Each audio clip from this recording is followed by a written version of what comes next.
Never stop trying until your good becomes better and your better becomes best. Ganun talaga ang buhay. Wala namang dumadaan agad ng madali agad eh. All big things starts from small beginning. Kaya hinay-hinay lang. Huwag magmadali.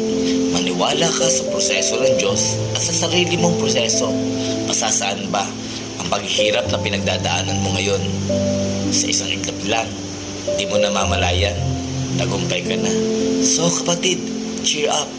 Huwag kang malungkot. Huwag kang mabahala. Sabi nga, if you run by yourself, it's a race. But if you run with Jesus, that is a grace. God bless everyone. Magpalakasan tayo. Huwag kayong susuko dahil ang Diyos ay nasa atin. God bless everyone.